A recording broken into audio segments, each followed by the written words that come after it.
ആരുമില്ലേ? വേറെ ആരാണ്? മനസ്സിലായില്ല. എന്തിനാ മോനെ കാണാൻ വന്നത് അവനെയൊക്കെ? അദ്ദേഹം ഒരു സിനിമ ചെയ്യാൻ പറഞ്ഞത് കേട്ടു. ഒരു ചാൻസ്. അവനെയൊക്കെയോ? സിനിമാ സംവിധായകനോ? ശ്രീകുട്ടനോ? ഓ, നീ കൊറേ നടന്നത് തന്നെ. എന്താ വല്യപ്പ അങ്ങനെ വർത്താനം? അല്ല മോനെ, അവരൊക്കെ ആരാ ഡേറ്റ് കൊടുക്കണത്? അവനും ഒരു മനുഷ്യനല്ലേ, അവന് ചെയ്തെന്ന ഉറപ്പ് ശ്രീകുട്ടൻ ചേട്ടന് വിശ്വാസാ. അതാ ഞാൻ വന്നത്. ശ്രീകുട്ടാ, വാടാ, നിന്നെ കാണാൻ ഒരാൾ വന്നിരിക്കുന്നു. ചാൻസ് കൊടുക്കുമെന്ന് ചോദിച്ച്. ചെല്ലേ, തുറന്നോളൂ. എന്താ എന്താ വന്ന്? ചാൻസിൽ വന്നതാ. ചാൻസോ? അതെ, കഥ എഴുതിക്കൊണ്ടിരിക്കുന്നതാണല്ലോ മോനെ. ചാൻസ് ഉണ്ടാവില്ലേ?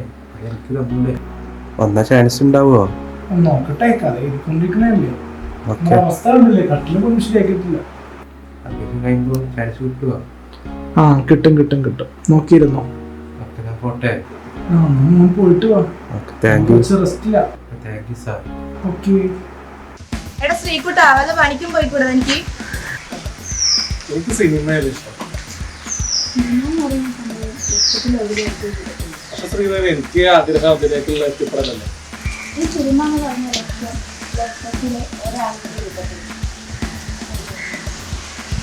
എനിക്ക് ആ ലക്ഷ്യത്തിലേക്ക് എത്തണമെങ്കിൽ എനിക്ക് പരിശ്രമിക്കുന്നുണ്ട്. ഞാൻ ആ ലക്ഷ്യത്തിലേക്ക് എത്തുക തന്നെ ചെയ്യും.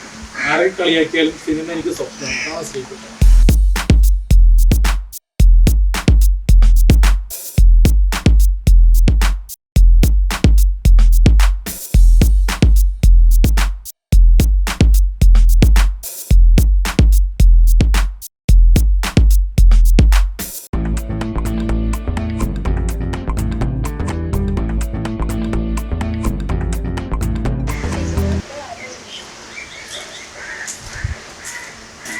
അതിന്റെ ചങ്കായിരുന്നു പണ്ട് രമണ.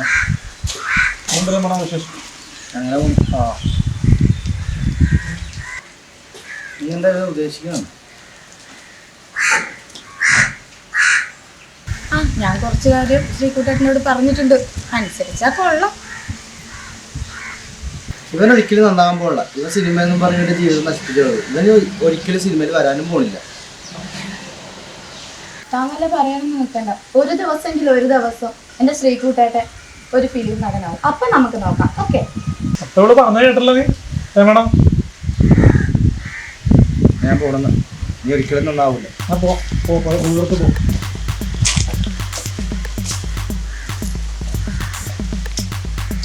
ശ്രീകുട്ടേട്ടാ, നല്ല പണിക്കും പോയിക്കൂടെ? ഈ സിനിമ എന്ന് പറയുന്നത് ഈ ലക്ഷത്തിലോ ഒരാൾക്കേ കിട്ടത്തില്ല. എന്നാ ചേട്ടൻ നടനാവട്ടെ. എന്നാ ഞാൻ പോവാം.